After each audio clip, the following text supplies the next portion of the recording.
Alright, Cruzz is continuing to defend Love Nest throne in this series. It is going to be Cruzz versus challenger Beemer, member of the Angry Bears. He's the very first bear to sign up for the tournament. We've had a few attempts at nominations, a few raffle entries, but this will be the first time an Angry Bear has been represented in Star-Crossed Kings.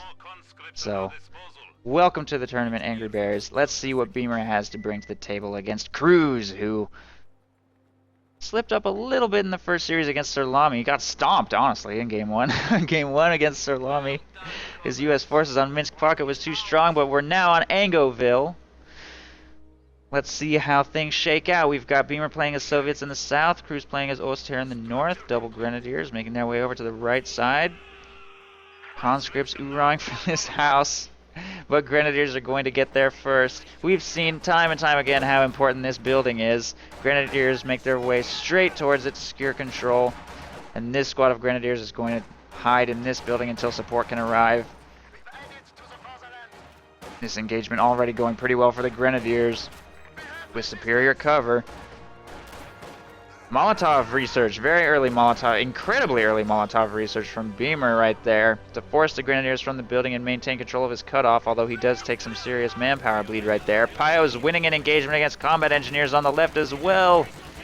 And Cruzz will secure control of this victory point and probably also maintain control of the fuel, get that munitions under control until Beemer sends a squad over there. His third squad of conscripts is quite late because he got that incredibly early Molotov research, and that's why he's losing over here.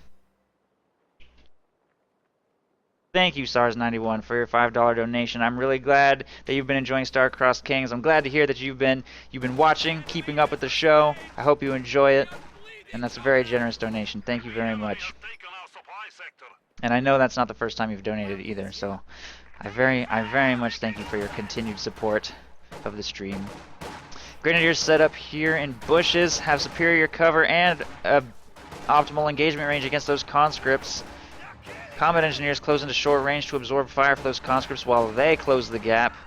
That Grenadier squad falls low and must retreat. It looks like the engagement's going to Beemer. Molotov toss will flush those Grenadiers out of cover, reposition to a different bush. Conscripts move behind this cart with combat engineer support. It's actually kind of a close engagement. If conscript models start dropping, I'm not sure who's going to win this. It's going to come down to who starts dropping models first. There goes a conscript. There goes another one. Three losses. No Grenadier losses. And Beemer takes a little bit of manpower bleed right there. Will be forced away. Mine's going to be spotted in progress. He will not be able to complete that. Should cancel that mine. Conscripts moving up on the left side. The Pios are still over here, by the way. Take control of the munitions and rotating down towards the strategic point. And Grenadiers are working on this strategic point right here. Sniper firing on combat engineers across this area.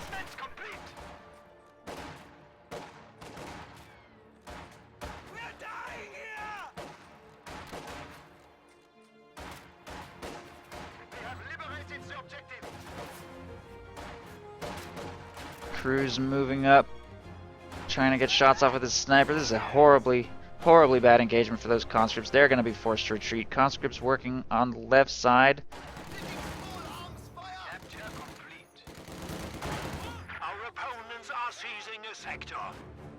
Grenadiers working the strategic point right here. Grenadiers moving to take control of the munitions over there. Grenadiers making their way to the left side, push away the conscripts. No commander selections from either player yet. We have Tank Hunter, supposedly overpowered against OKW against Oster. I don't really think so. Mechanized support and partisans, kind of an interesting loadout. Might consider picking one of those soon. Try and start taking advantage of some commander features early. I know guards perform quite well on this map. We've already seen some pretty impressive performance by guards in a few of my casts, non-tournament casts. Guards don't seem to be that impressive in the tournament yet, but my Star-Crossed Casts series has seen some really impressive plays from Vet 3 guards if you can manage to get them on the field. That is a late retreat on those conscripts. They get sniped. Full squad down. I think that's the first squad wipe of the game. Those Grenadiers falling low. He wanted to finish capturing the point, but decided not to risk it. Had a little bit of health to work with. He probably could have stuck around to capture that point, but just to be safe, pulls back.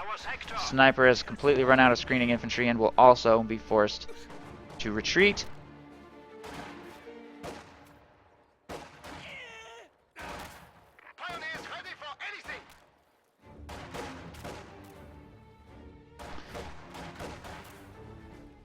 Conscripts, or combat engineers, trying to engage these grenadiers in the building. Grenadiers over here on the right side, taking control of the strategic point. And these two squads making a play for the left side. Conscripts are going to get that territory under control. And Cruzz is reinforced, making his way back to the front lines. 4 grenadier opening, plus sniper. Gives him a pretty strong force of infantry, and having secured that early squad wipe against Beemer is going to put him in a really strong position. Plus, he's got excellent map control. Beemer's just struggling at every turn. He's going to go tier 1 here to try to throw that flamethrower on the field. Maybe he can make some progress with that. Try and hunt down that sniper, but it does have minesweeper support. It does have a grenadier screen plus the LMG. And it looks like Beemer's going to get completely forced off the left side again, unless he can make a huge play with this M3. Maybe get a lucky flame crit. Flamethrower's not even in production though. He doesn't have the munitions for it. Hasn't had very good map control throughout the course of this game, so he's just got regular old combat engineers inside of this M3. The sniper may get caught ever so slightly out of position. The M3 is moving into his retreat path.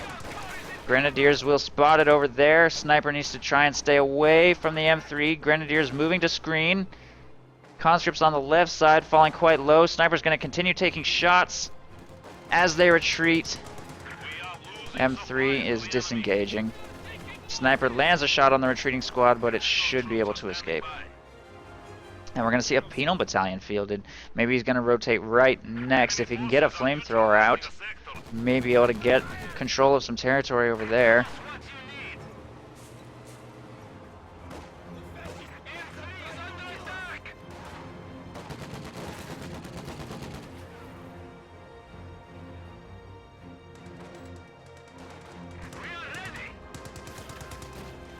Grenadiers leave the building. Panzerfaust going out. Damages the engine, but will probably be forced to retreat here. Kind of a late retreat from Cruzz. Oh, he goes with the rifle grenade. I didn't even see him doing that. Beemer didn't either. And that M3 is destroyed. Nice play by Cruzz. M3 is destroyed, and this force is making its way to the right side to contend with the penal battalion and other squads of infantry that are trying to take control, and 1 squad of grenadiers is left on the left to get these 3 sectors back slowly. Grenadiers moving to secure building control once again, and Beemer has chosen partisan tactics. He finally has the munitions for his first flamethrower. But I don't see it in production on any of his existing squads yet. Spending a lot of munitions on Molotovs, keeping his munitions hovering around 60. And it looks like Cruzz will be forced to retreat from the left side, although he's going to stick around to try and secure that wipe, and he does get it. With minimal manpower bleed, he takes heavy damage but no losses. Hugely beneficial engagement for Cruzz. Beemer has lost so many full squads, he's falling way behind. Tier 3 going up for Cruzz with his excellent fuel control. He's going to have a tank on the field soon, and there won't be much that Beemer can do about it. And the medic bunker's been available in Cruzz's base for some time. He's going to heal up those squads and be at a pretty significant advantage against Beemer. We have a full complement. The enemy is taking our territory.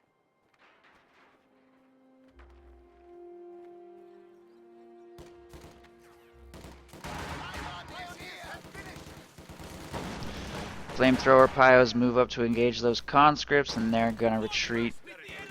And Beemer never canceled this mine, by the way. He's got 30 munitions. When he's hurting this bad for munitions, he really needs to cancel mines and purchase flamethrowers instead. He's gone with penal battalions, but hasn't purchased a single flamethrower all game long, which is leaving him extremely weak. And now he's queuing up 2 M3s, which against a Panzer IV or Ostwind or whatever, even a Stug could counter what Beemer is doing right now. That is not a good sign for your build.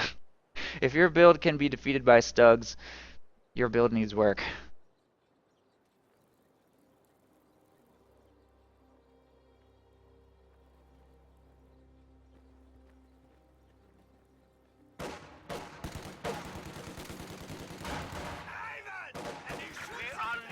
Grenadiers and Pyos engaging flamethrowers.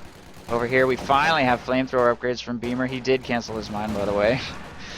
Almost 6 or 7 full minutes later. Flamethrowers seem to be winning the engagement. Combat engineers get away narrowly. Cruzz will be forced to retreat after taking heavy losses in that engagement. Over here on the left side, another squad gets wiped because Beemer is not monitoring it, taking heavy damage from the sniper and grenadiers. Not entirely confident these conscripts are going to make it home alive either, and an Ostwind is in production. Late retreat with the sniper in the retreat path. I don't even think that sniper needs to get that shot. No, he does not. And Beemer is reduced to only some combat engineers and a penal battalion. Here comes the Ostwind to seal the game. The enemy has broken our supply lines.